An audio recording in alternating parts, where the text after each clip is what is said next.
for bringing us into the room. Welcome to the ACLU Annual Luncheon. I am Sherry Leinwan, Chair of the ACLU Foundation of Southern California.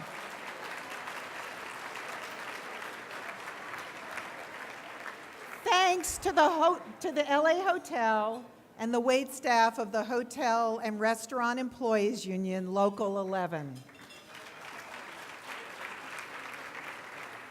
I am so grateful for the efforts of our luncheon co-chairs, Stacy Horth-Newbert and Frank Brocolo, and our event committee members. Thank you so much for your effort.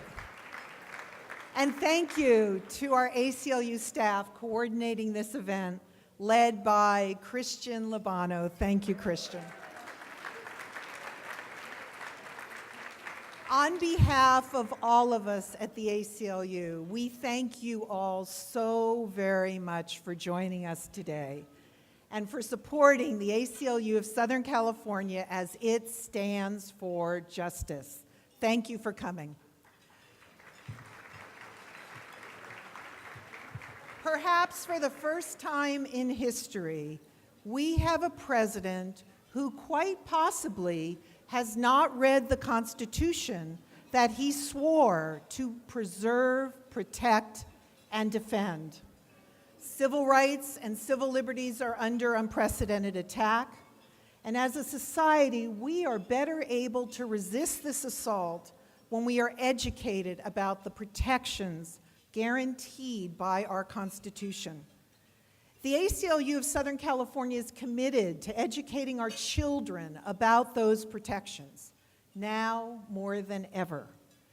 Every year around Constitution Day, the ACLU Foundation of Southern California partners with schools by sending volunteers, speakers to classrooms to engage students about the Constitution and their rights. Often, it is the first time they have had this exposure.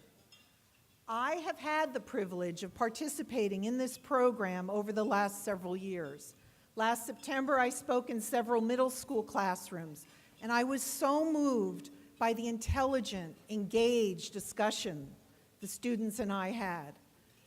Last year, we reached more than 4,000 students. This year, the demand for presentations has increased dramatically, and we are looking to reach more than 10,000 students. But to do so, we need more volunteer presenters. So, I invite you to join us this September. You don't have to be a lawyer. We will train you. We will give you the tools you need, and you will help us meet our goal. So please, sign up at the Constitution Day table that is right outside the door as you leave, or give your business card or contact information to any of our staff, and we will be in touch. We look forward to seeing you in September. Now, we host this luncheon every year to recognize law firms, individuals, and a media honoree who are making critical contributions to the fight to protect our civil liberties and our civil rights. This year, it is our distinct honor to recognize those who have fought for access to justice, who have pressed for the right of the homeless, the immigrant, the LGBTQ community, have defended the First Amendment, and have gone to airports and advocated for individuals caught in the travel ban. We thank you. They have heeded the call to stand for justice. Today, we thank them for standing with the ACLU in our work to achieve a more perfect union. And now, please turn your attention to the video screens. Thank you. The director of, thank you.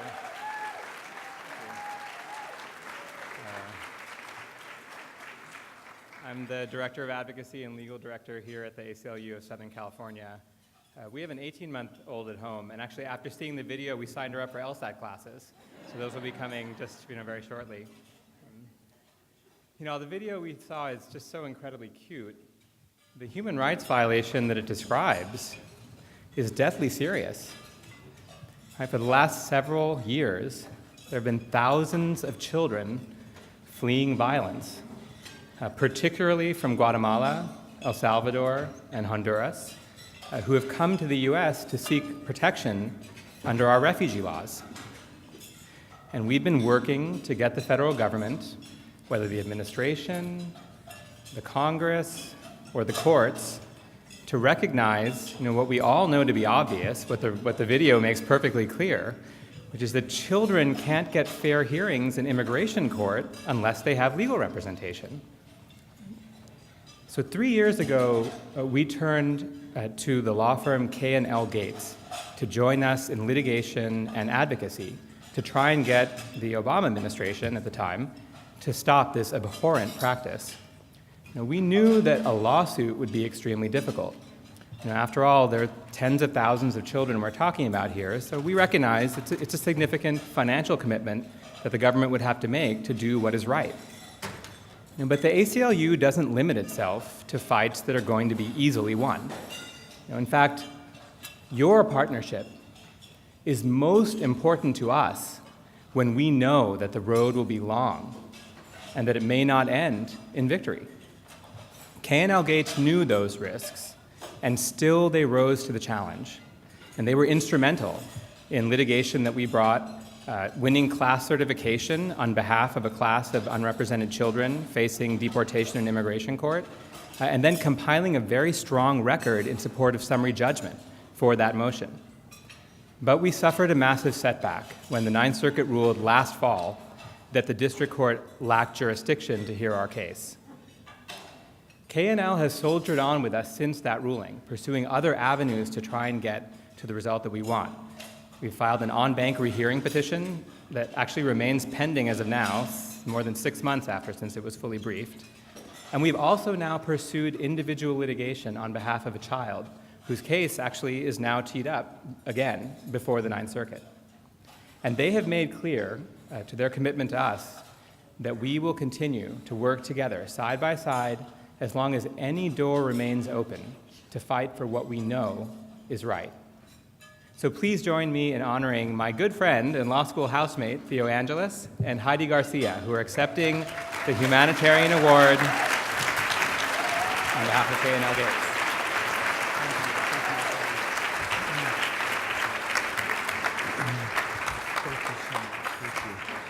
Thank you, Ahilan. I am honored to accept this award on behalf of the K&L Gates team.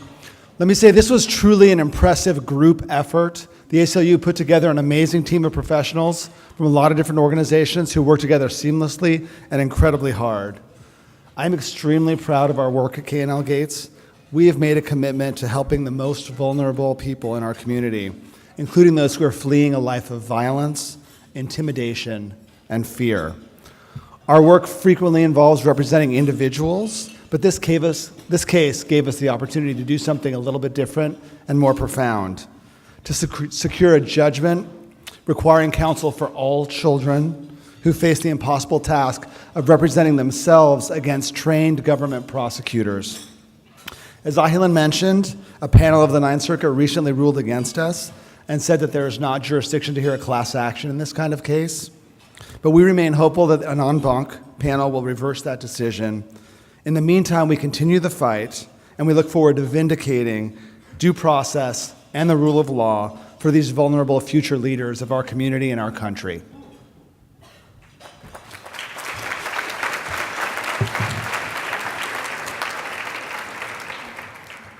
I just want to thank Ahilan and everyone at the ACLU who chose K&L Gates as cooperating counsel on this case. This is probably the most important case that I ever worked on. It's something that's so obvious that children cannot represent themselves in immigration court, and yet because of various barriers in the law, it's actually something that's really difficult to achieve.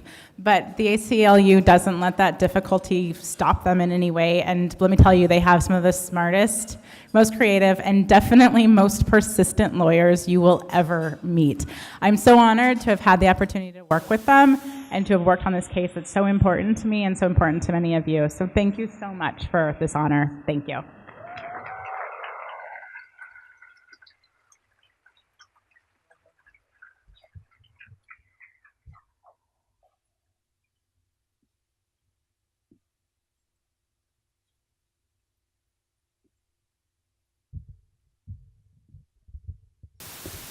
Good afternoon. I'm Peter Eliasberg. I'm the Chief Counsel and Mannheim Family Attorney for First Amendment Rights at the ACLU of Southern California.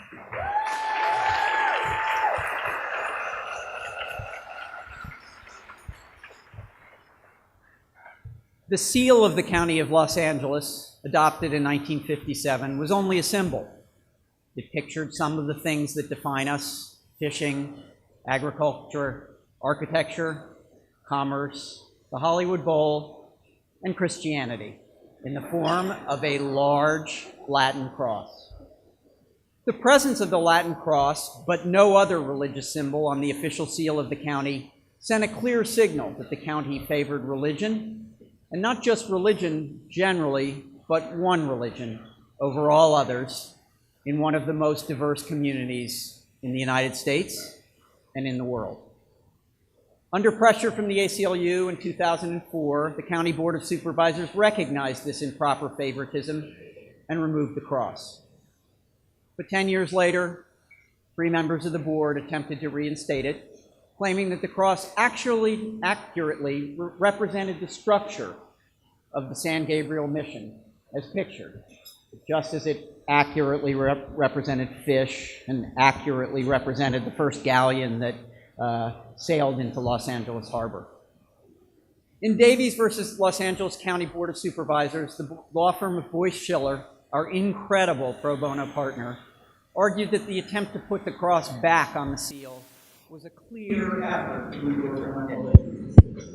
On April 6, 2016, the West District Judge Virginia Snyder agreed below First Amendment civil constitutional grounds and enjoined the introduction of the seal. The introduction of the cross on the seal.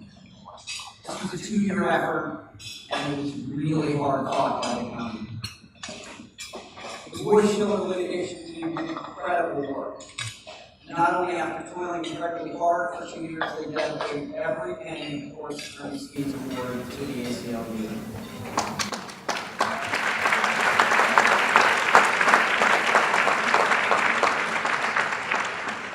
Thanks to their work, the seal of the County of Los Angeles honors everyone.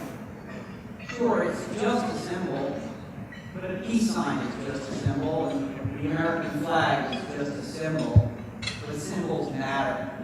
And that's why I'm proud to present our first Luncheon award to Arlen Johnson and the incredible litigation team on the Davies case from Boyce Schiller.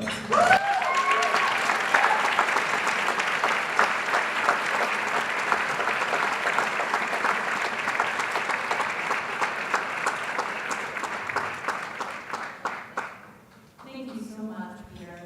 I am honored to accept this award on behalf of our entire Boyce Schiller team, who poured their hearts into this case from the get-go. I'm joined here by Linda Burrow, Kim Singer, Ben Au, Charlotte Strother, Christina Nuno, and Sue Crippen. These were our lawyers and staff on the case who spent days, nights, and weekends for more than 20 months preparing it for trial, and they all deserve recognition.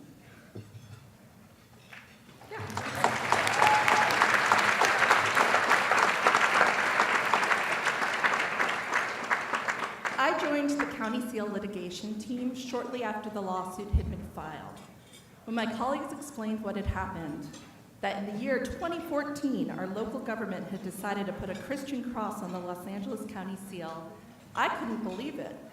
It seemed totally inconsistent with the progressive 21st century zeitgeist for any government to send out such a transparent message of exclusion. Well, clearly that was a more innocent time. Today, we only need to wake up and read the news or the latest tweet to know that attempts at exclusion and division are alive and well. Our government is not meant to take sides on matters of personal faith. The separation of church and state is the very first freedom articulated in the Bill of Rights. And that principle of keeping government out of the faith business has never been more important, because the powerful should never decree that some Americans are in and others are out.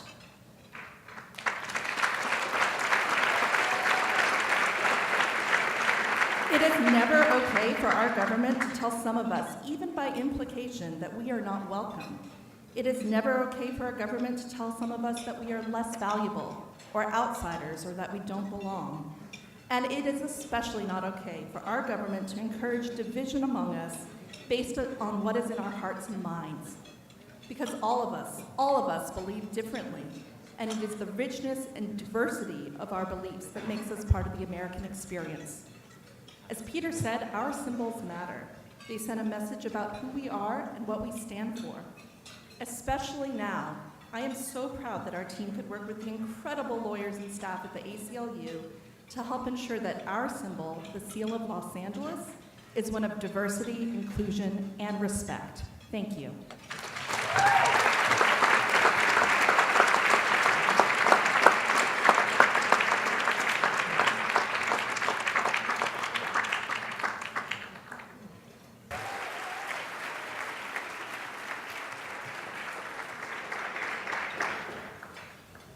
In 1920, a handful of dreamers came together to create the American Civil Liberties Union.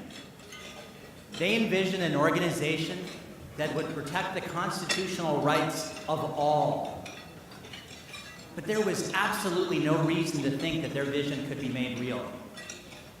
The Bill of Rights still hadn't been tested in the courts, and its promise, its great promise, remained completely unfulfilled. The ACLU's founders dreamed big, yet even they couldn't have dreamed of an organization that would lead a rights revolution. Even they couldn't have imagined an organization that would routinely take on state governments, Congress, and the president and win.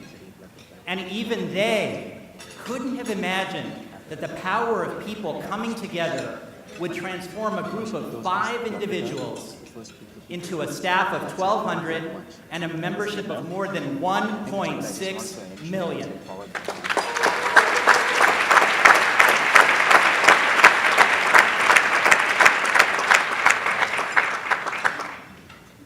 I love the ACLU.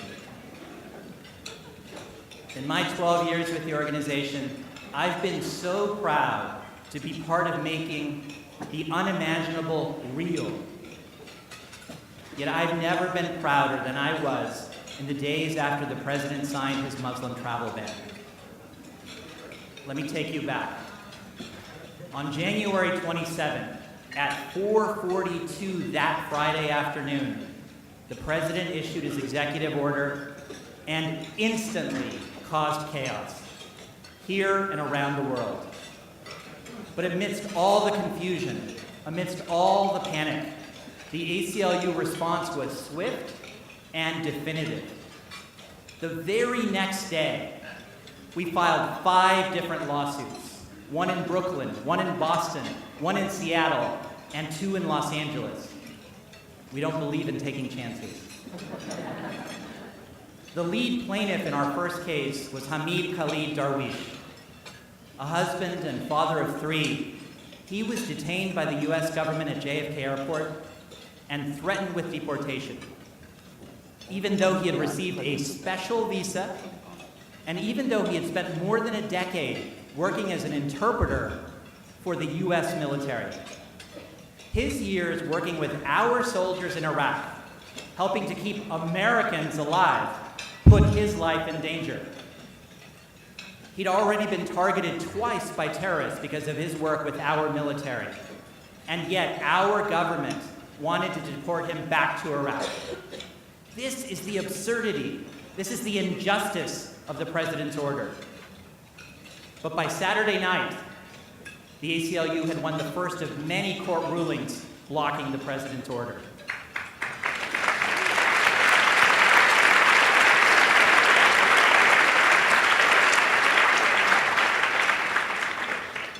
Later in the program, you're going to hear more about what we and our partners did locally to challenge the Muslim ban, and you'll meet some of the lawyers who did the incredible and who somehow even managed to make the legal profession look cool.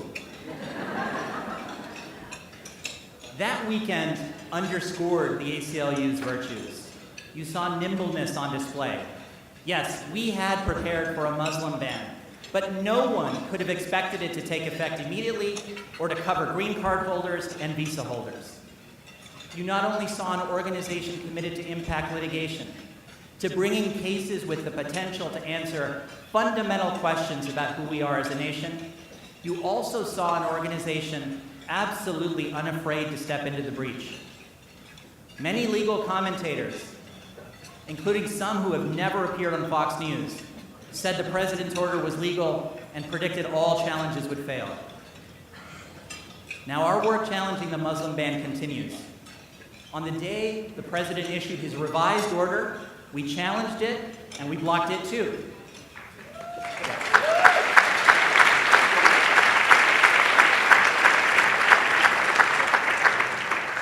He appealed and we won again.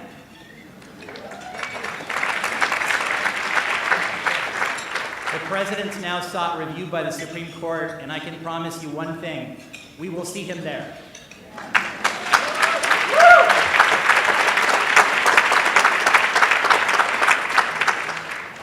Just as we've done everything in our power to prevent the Muslim ban from going into effect, we stand poised and ready to challenge other threatened policies.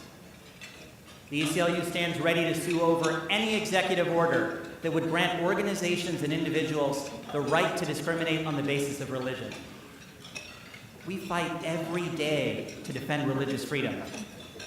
But that freedom does not and cannot include the right to discriminate against or harm others. It cannot.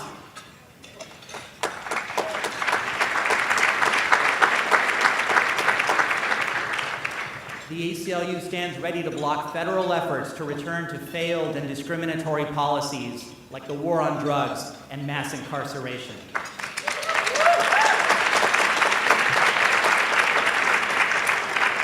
And the ACLU stands ready to fight the cruel attempts to deprive millions of people of health care and millions of women of reproductive care.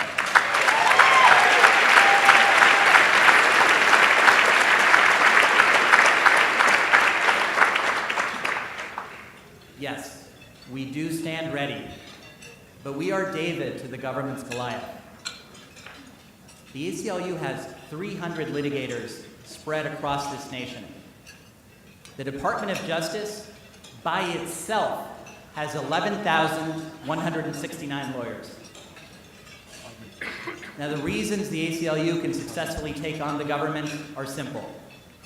One, our staff really does kick butt.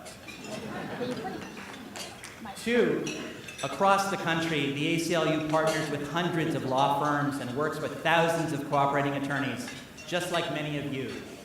This is how we leverage the ACLU's resources for maximum impact. Please join me in thanking all the partnering law firms and attorneys here today.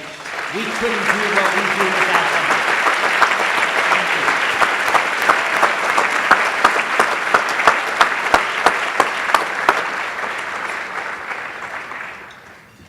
you. Now, you might think that we have all the resources we need then, right? But I'd ask you to consider this question. How big does the defense of our constitutional rights deserve to be? And how big does the premier rights organization need to be? Now ponder this. Even with the surge in support the ACLU has seen since the election, the ACLU is still significantly smaller than the NRA. The NRA's membership is about 5 million. That's more than 3 times larger than ours. And it's devoted to one small part of the Bill of Rights. We need you. We need your help. We need you to stand with the ACLU. I mean, do you have any idea how expensive it is to have all those lawyers and all those paralegals on airport Wi-Fi? A small monthly gift of $10 or $20 can make all the difference. If everyone here today made such a gift, we could pay the salary of a new advocate to protect the freedom to choose or the right to health care. I ask you to donate because you can help us remain vigilant and ready and nimble in the days and months and years ahead. We've recently invested in new staff to address head-on the attacks that target our Muslim friends and neighbors, that tear apart immigrant families, that roll back protections from our LGBT brothers and sisters, and threaten our children's future. Even with these investments, the needs remain great, and they are many. We've prepared for the known threats, the ones based on campaign promises, but we must remain vigilant and responsive to new, unexpected threats as they emerge. That takes resources, increased and sustainable resources. And it's not like we weren't busy on November 8th. We have so many challenges that we are still fighting. Over the past years, we've had to invest in new staff and new strategies to challenge the ongoing tragedy of police brutality. We need the power of people coming together to fight back. So I ask each one of you to make a contribution right now. Let's have 100% participation today. You can help us get there. This isn't just an ask. This is an invitation to be part of the ACLU, to be part of making the promise of liberty and justice real for everyone. Stand with the ACLU. Join us.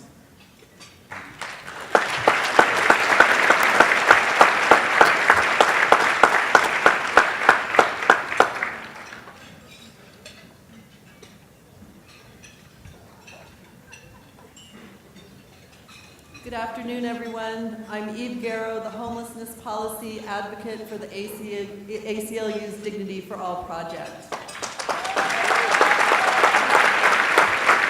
In Laguna Beach, chronically homeless people with disabilities face an unacceptable choice. They can stay in the one legal sleeping location that the city provides for them, a program that does not make accommodations for many of their disabilities and can actually make their conditions worse. Or they can sleep outside and risk citation and even jail for violating ordinances that make it a crime to sleep in public. Some do not have a choice. Staff turn them away from the shelter program for lack of space or expel them for behaviors that are symptomatic of their deteriorating physical and mental health. Then they too face the prospect of police harassment, citation, and jail. Now, as incredible as it may seem, the case law on the constitutionality of the city's program is by no means settled. Glover versus the City of Laguna Beach does not simply aim to enforce the law. It aims to extend the law to a group that continues to struggle for basic civil rights and liberties. It is our good fortune that the lawsuit is exactly the type of litigation that is in the DNA of our co-counsel at Paul Hastings. Our team at Paul Hastings is visionary and committed to fighting for justice. Throughout the course of this ongoing litigation, they have been insightful, creative partners on our legal strategies and theories. They have provided innovative guidance throughout settlement negotiations and significant resources as we prepare for trial in August. We honestly could not do this without them. It is my honor to present the Homeless Rights Advocacy Award to our colleagues at Paul Hastings for their farsightedness, their resolve, and most importantly, for taking a stand for the rights of some of the most disadvantaged people in society.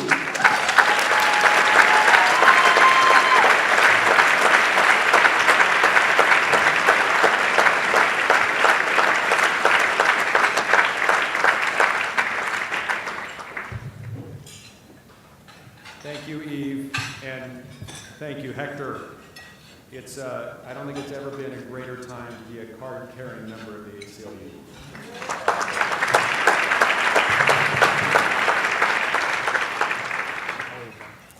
So our team at Paul Hastings is honored to accept this award and to have had the opportunity to work closely with the ACLU on this important project. The Paul Hastings team include Kathy Murray, Brian Kaywert, Sherry Palagatlu, Nicole Odecki, Jimmy Rothstein, and Elizabeth Minufar. And this team has worked on this case for the last 18 months as we now gear up for trial in August, pending decisions that we're waiting for from the court. They may come any moment. If they do, I'll read them. We've been waiting with bated breath for months, literally. We have worked closely with a team of dedicated lawyers from the ACLU, including Peter Eliasberg, Ian Kissel, Christine Parker, and Eve Garrow. This case is so important. I think each of us involved in this case came to it with slightly different views about the issue of homelessness and how we as citizens and society should deal with this problem. Certainly for me, I came into this case with mixed feelings about how homelessness should be addressed. I knew homelessness was a problem as I saw more and more evidence of it around our large city.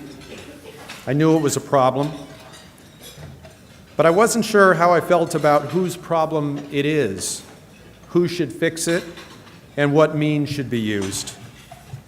And I asked friends, as I was thinking about getting involved in this case, and about these questions, and I got a wide variety of responses, often reflecting a tendency in most people to want to take a blind eye to the problem and hope that someone else will deal with it. I looked around and realized that very few of our political leaders showed interest in solving the problem, and that the issue of homelessness was only becoming more and more pronounced, a growing tragedy in our country, a very wealthy country, a prosperous nation, and had become a fundamental civil rights issue for our time. And I realized that we as lawyers, and I as a lawyer, and I know members of my team have the same view as lawyers, that we have the opportunity, as with past civil rights issues, to use the courts to compel justice in situations where our political leaders lack the courage or will to tackle difficult issues. Naturally, the ACLU was way ahead of us on this and brought this case against the city of Laguna Beach and brought us involved to partner with them in asserting claims to compel changes in the way that one wealthy city in our backyard treats the homeless. The legal issues in this case are incredibly interesting, involving questions of whether criminalizing the act of sleeping when persons have nowhere to sleep constitutes cruel and unusual punishment in violation of the Constitution, or whether operation of a single inadequate shelter violates the Americans with Disabilities Act for the significant portion of the homeless population that suffers from severe physical and mental disabilities. This is a tough case dealing with tough issues, and it's unclear how this case will come out. And all of us believe we're at the start of a process that will take many, many years to affect change. But we are litigating important societal issues. And I want to thank the ACLU for being willing to face into the toughest societal issues and fight for justice. And thanks for allowing us to be part of that process. Thank you very much.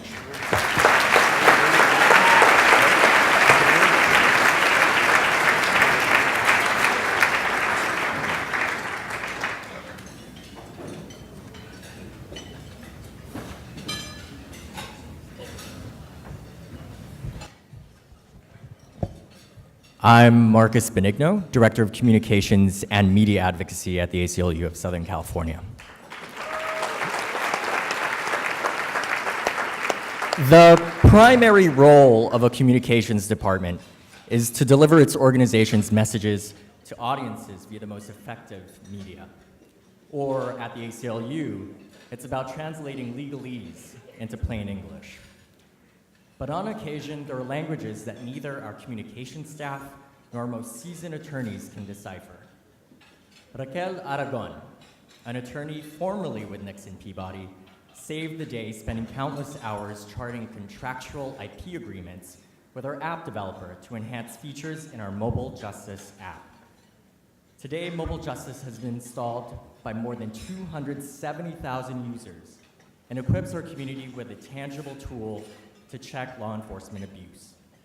If you haven't already, we encourage you to visit the App Store and download the free app today. And with that, it's my honor today to present the ACLU SoCal 2017 Community Service Award to Raquel Aragon.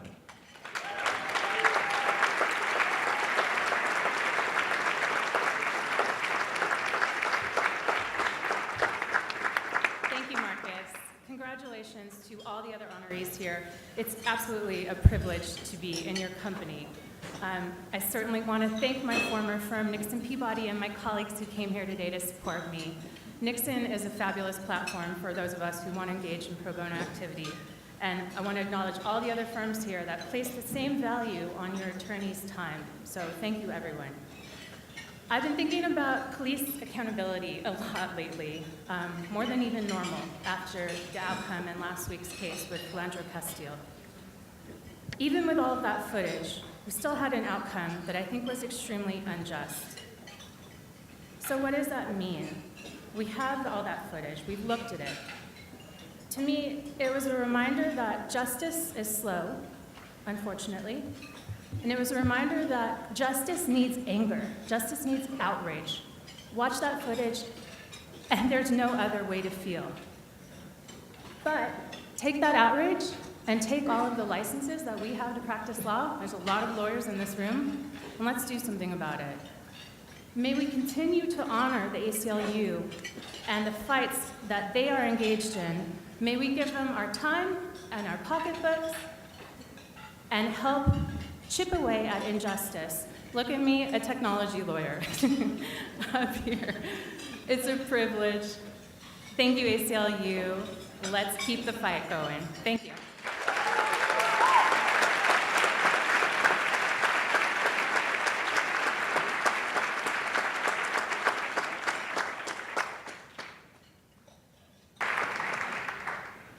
Good afternoon, everyone. I'm Adriana Wong, staff attorney for the ACLU of Southern California.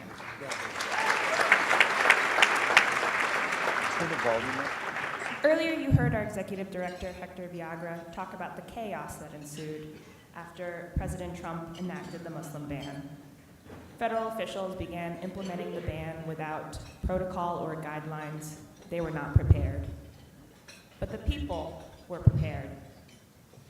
The people immediately gathered in airports around the country, like flash mobs for justice, protesting the ban and shouting messages of equality, of inclusivity, of religious liberty.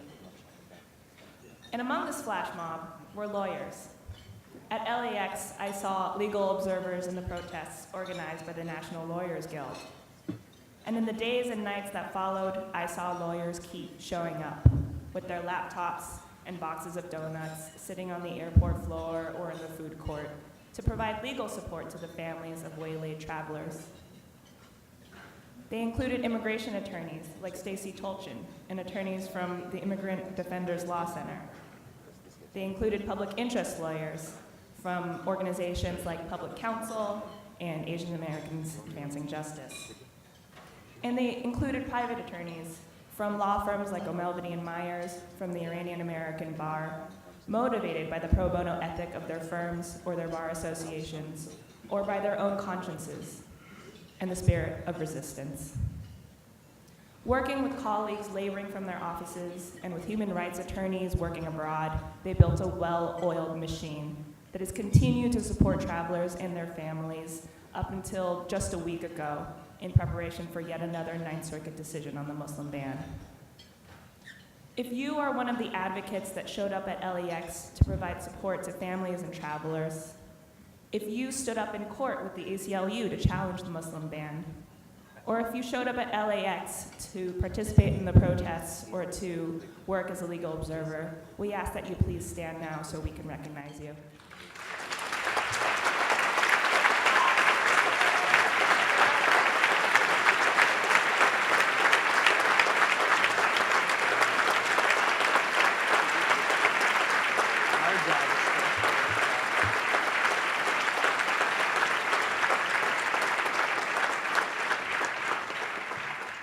On behalf of the ACLU of Southern California, thank you for lending your skill, your dedication, and your timeliness to uphold this country's core values when they were under attack.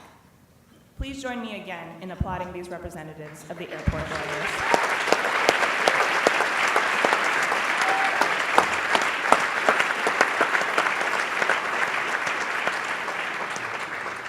And now I would like to introduce someone who was not a lawyer, but who acted as an advocate, a translator, and a support to individuals targeted by the ban inside of LAX, even as she herself was detained. our friend, Sara Yarjani.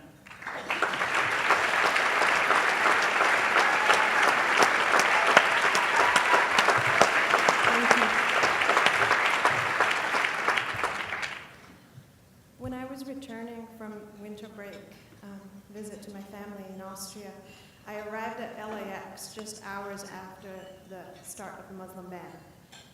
I was detained at LAX for 23 hours. Sorry, this is a bit high. I was detained at LAX for 23 hours before being deported. And sent back. And it was all done in such a harsh way that it was almost surreal, from being told, take off your jewelry, take off your shoelaces, phone taken away, no information given, hands against the wall, spread your legs, no contact allowed to anybody outside, and then being detained for 23 hours, 18 hours of which was without any food, not being able to have even a shawl with me because it could be a strangling hazard, and then that being followed with being escorted with armed officers onto a plane and being sent back. And with all the shock of everything that was going on the whole time, I had no idea what would happen with my studies, everything I had worked so hard for my master's studies here. And as soon as I was in transit, my family informed me that there had been so many lawyers at the airport who were trying to help stop me from being deported, and that the ACLU lawyers were waiting to speak with me to help in any way they could. And from that moment that I spoke to the ACLU lawyers for the first time, it was the first moment that I felt like I'm not alone, I'm supported, and maybe something can be done. And they continued that support the whole week after, when I was in Austria thinking what would happen. And they were spending so much time supporting me, working with me every single day, that in many moments I was just thinking, if so many lawyers just spent that much time and a day with me, I can't even imagine how much that is in cost in lawyer hours.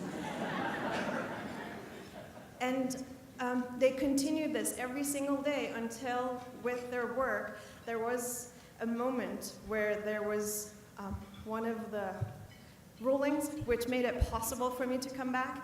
And even in that, they were with me in every step, from helping me get on the next flight. Don't worry, coming back in, we're gonna be here on this side.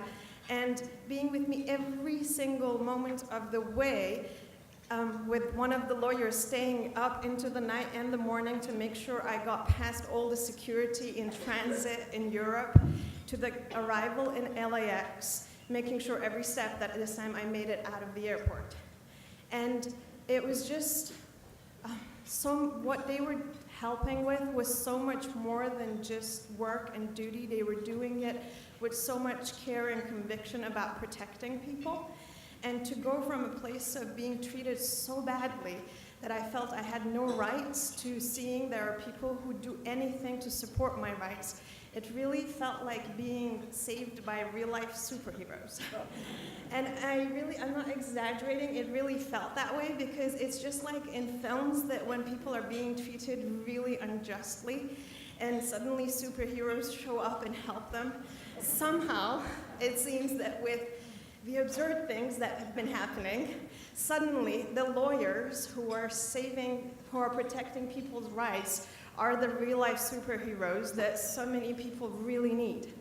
And I'm so grateful to all the lawyers that showed up in the airports, to the ACLU lawyers, for everything they did for me and everything that they're doing every single day for so many people. Thank you.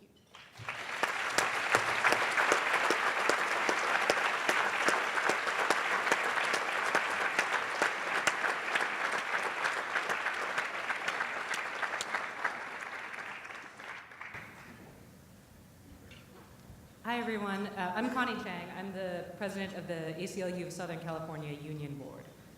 I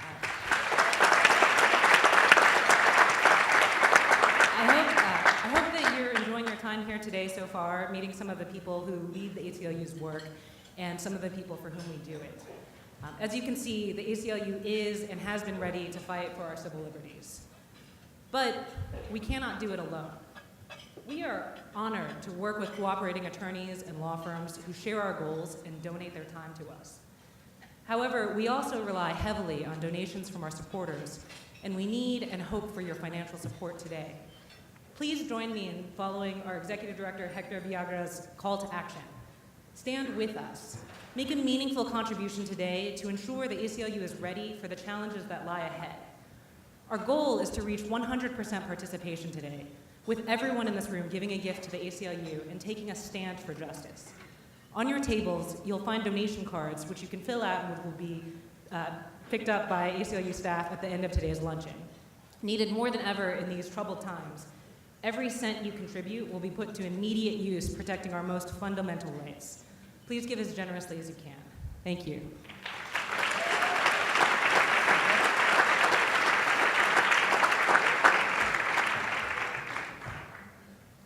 Good afternoon, friends.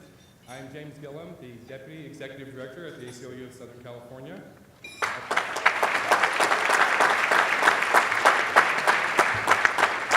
I've been a proud card-carrying ACLU member for more than half my life.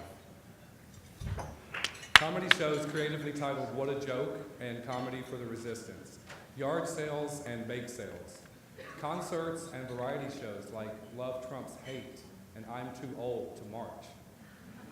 Judd Apatow has produced comedy nights for us, and Zed even held a sold-out fundraising concert at Staples Center for the ACLU. These illustrate just a few of the more than 80 different events individuals and artists have come together since the election to produce to benefit the ACLU of Southern California. Great examples of what it will take to ensure that our constitutional principles remain intact over the next 4 years, standing together, united, and indivisible. What's been so wonderful about these events is that they've been thrown on our behalf with little or no work from our staff, who, as you may imagine, have been quite busy since the election. One such event was produced by the musical group you heard as you walked into the room today, by the Los Angeles-based Fault Lines, made up of Todd McCool, Ashley Morgan, and John Flanagan. On April 26th, Fault Lines headlined a benefit concert titled Love is All We Own that also included numerous other local artists and raised over $20,000 for the ACLU and Planned Parenthood.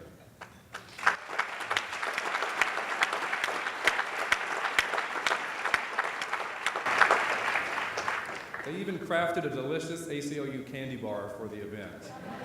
I've had too many. Fault Lines, like so many other leaders in the entertainment community, has chosen to use their voices to advance our shared vision of liberty, justice, and equality for all. Guests, I introduce to you Fault Lines.